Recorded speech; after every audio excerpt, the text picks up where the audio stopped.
Hey trappers, welcome back to Will Trap TV. Yo guys, we've been doing great on the views. If you're like Juliana and you love this content, make sure to hit that like, hit that subscribe, and put that notification bell so you know when I go live or make a new video. I wouldn't want to send my shooter Nick to pull up on you.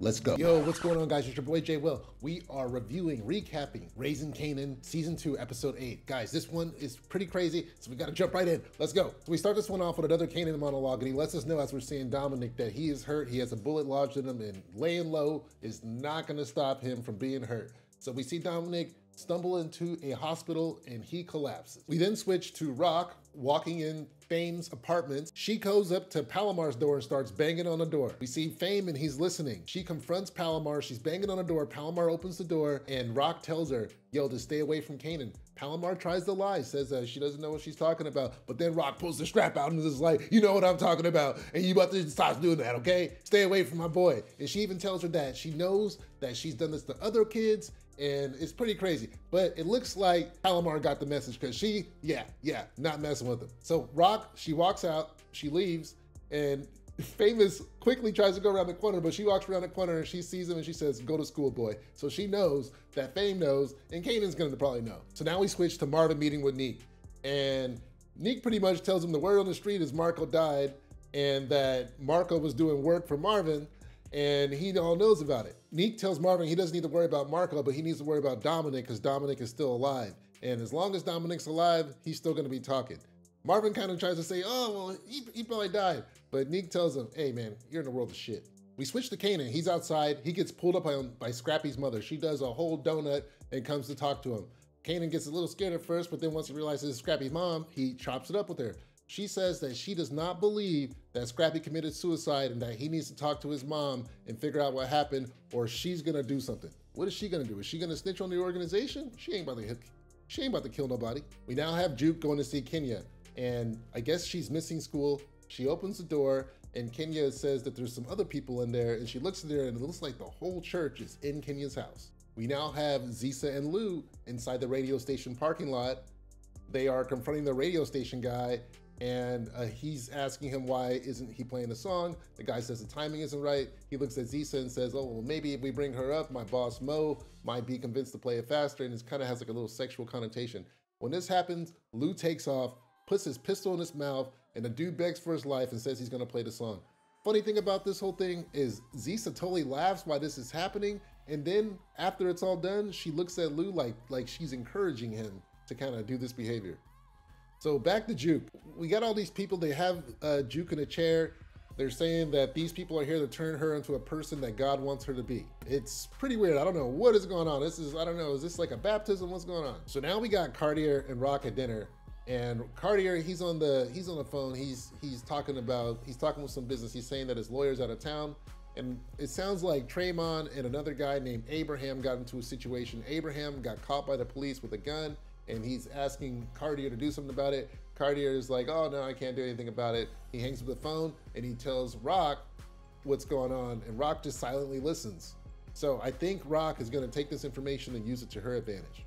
So we come back to the Juke scene, and things are, the tempo is up, the music is pumping, and they have her strapped to this chair, and the one dude is holding her head, making her watch this TV, and there's people having sex on there, and he's like yelling about this is how it's supposed to go, but then there's lesbians and stuff having sex, and then he starts whipping Juke, and then Kane's like, oh no, don't whip her, but then the dude's like, no, we gotta do it. And I'm just sitting here like, how the hell is this happening? Juke is just sitting here getting whooped for some lesbian shit, and Kenya's just letting it happen. She brought these people in to do this. Juke is crying, she's hysterical. So now we switch to Marvin. He's trying to find Dominic, but he isn't having luck. He's calling some hospitals and stuff, trying to give them half information to get information about Dominic. He's not able to get anywhere, and he gets pissed and he throws his phone. We got Howard at the police station. He approaches the captain.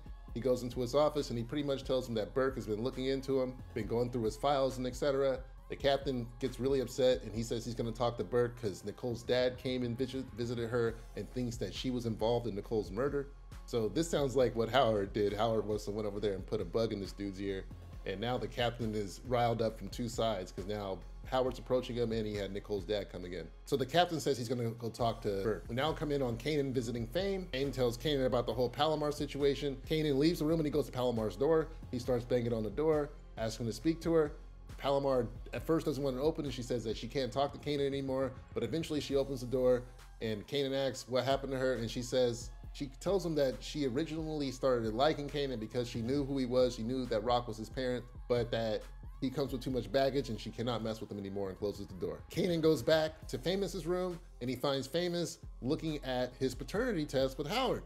He gets upset and he takes the paternity test from Fame, but Fame is not able to put two and two together. He thinks the paternity test has to do with DEF CON. Kanan is still pretty shook though. Now switch to Sal. He's meeting with Neek. He's outside of a church. It looks like they're mourning Marco, and he tells Neek that he needs to find out who got Marco killed. Neek doesn't give it up that it's Marvin, and he just kind of stands there solemnly. We now switch to Bulletproof Records. Lou and Zisa are talking. Zisa wants to do it. Lou really doesn't want to do it. She says that, oh, you know, all these other dudes would die to be with me. And he says, well, I'm not these other dudes. He said the same thing to Jessica.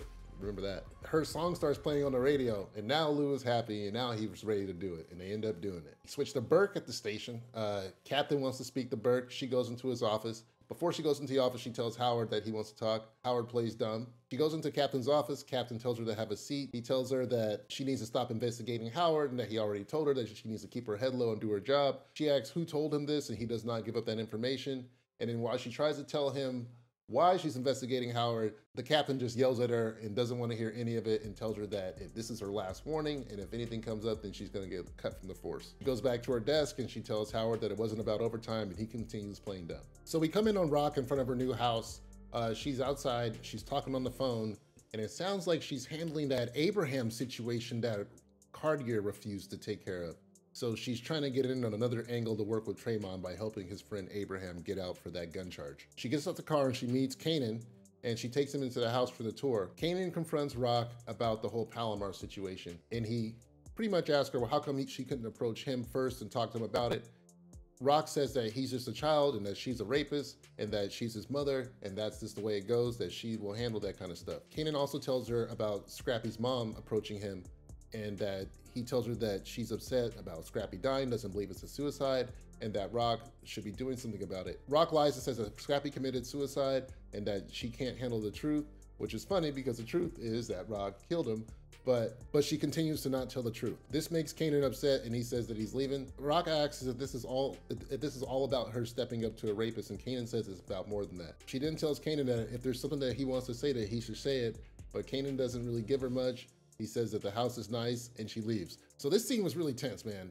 Kanan telling Raq that he doesn't want to live in a new house, that he prefers the South Side, confronting her about Palomar, and trying to get at it about Scrappy. Does Kanan know something, or is he just kind of suspicious?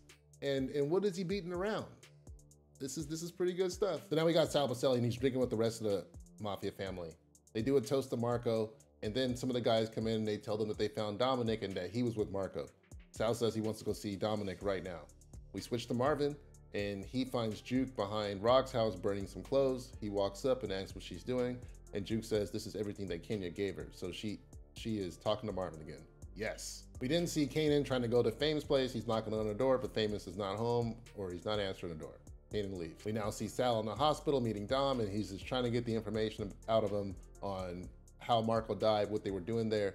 So as soon as he finds out that it was Marvin who sent them there, Sal leaves. Once he gets out the room, he orders Dominic's murder, and then he says that he wants to meet with Raq. Kanan ends up going to Howard's place for a place to sleep.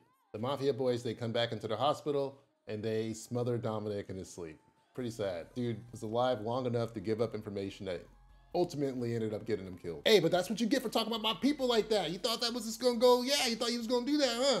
Nah, they got you now. So now it's the next morning, and we see Marvin roll up to Kenya's house with Juke in the passenger seat. He hops out and he approaches Kenya, and he tells her that he told her to leave Juke alone. Kenya says that Juke is a sinner. What? Marvin says that she left Marvin for a ball player, and then she slaps him. Juke sees this and she gets out the car. She yells, "Dad!" And she gets out the car. Kenya sees Juke and she says that she wanted Juke to go to heaven and that she wants Juke to be her best self. Juke says she doesn't want any of that and that Kenya didn't really love her and that she doesn't need any of this stuff from her. She leaves with Marvin, and Kenya's just sitting there screaming Laverne. Man, that's sad. So now we switch to Howard and Kanan inside Howard's house. They're having breakfast. Howard tries to pry into what's going on. Kanan says he stays there because he doesn't want to be around Raq. He doesn't give Howard any more info. Then he asks for a backdoor exit because he doesn't want to be seen leaving a police officer's house. We switch to Raq at the grocery store, and Burke approaches her. She says that she knows about Howard. She asks about her and Howard's complicated past. She says that she was Howard's informant, and Raq just cuts the conversation off and says, yo, I'm getting out of here. I don't have anything to talk to you about. Now we got Marvin and Juke in the car.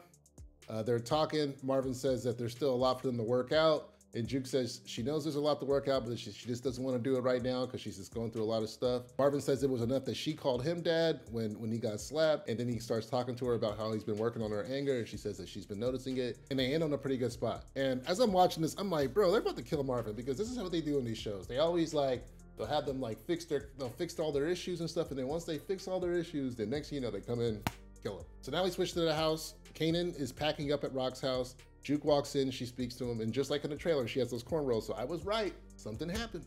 So she talks to him. Kanan says that he can't trust Raq anymore. Juke tries to reason with him and tell him that Raq does love him, but then Kanan says that the love is misplaced. She has him doing stuff that he shouldn't be doing for the wrong reasons.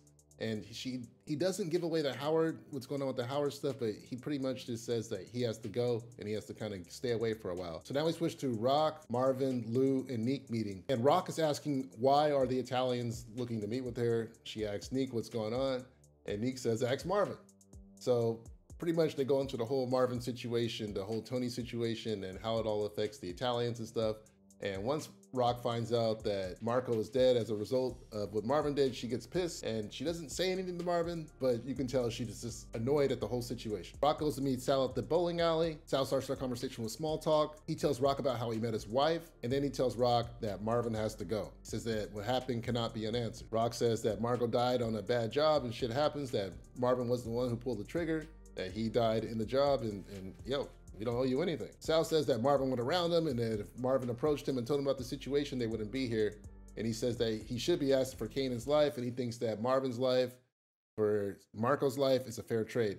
Raq ultimately says that Marvin isn't paying for Marco's death and that they don't owe them shit. Sal asks Raq why she's flexing and trying to act. Is it because she's a woman in a man's spot? Like what's going on here? And Raq says it has nothing to do with her being a woman, and she says that they don't owe them shit, and that she's leaving. Sal sits there and he says, all right, well, okay. And then he motions for a guy behind the counter to make a phone call. We then come up on a crime scene where we see that Crown's body has been pulled out the river. It looks pretty bloated, but now they have him and they're probably gonna investigate his murder. We now see Renee coming out of church, and Marvin, he pulls up on her, he goes to see her.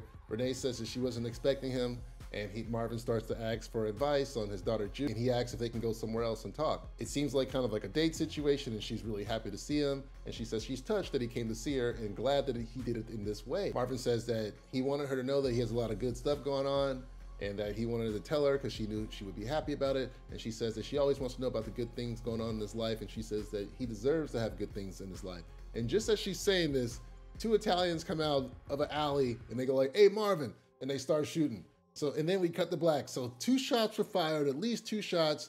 It looked like they ducked, but man, what just happened? Cut the black, we don't even know.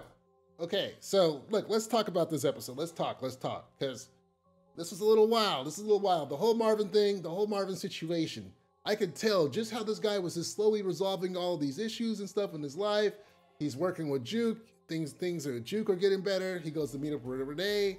And then soon as he's saying good things are going on, he's feeling good, he's smiling, some dudes start shooting at him.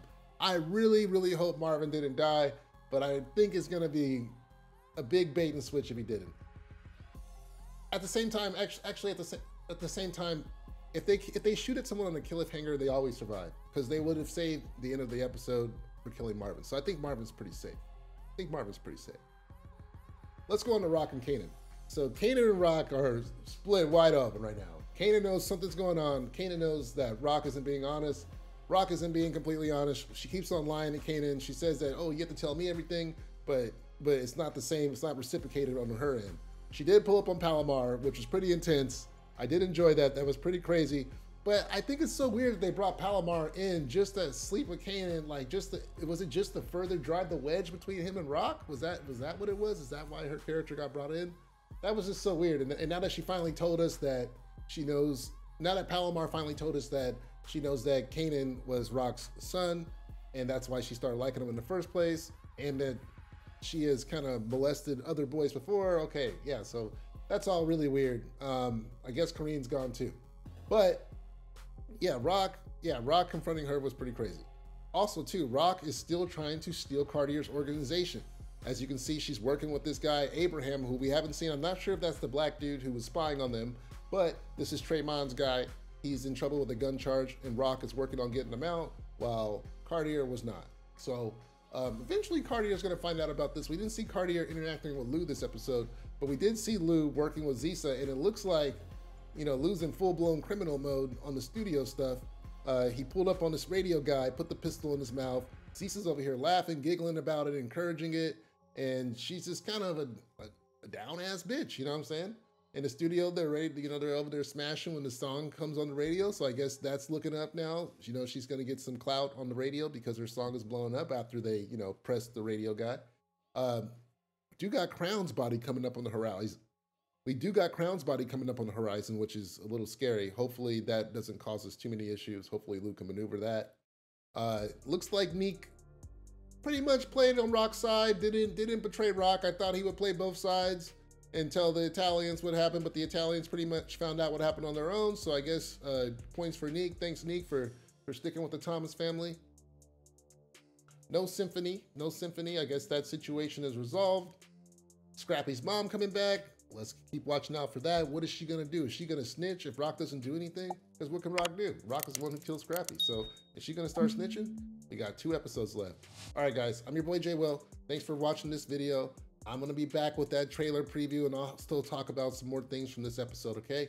Make sure you guys hit that like, hit that subscribe, and put a notification bell so you know when I go live or make a new video. All right, guys, peace.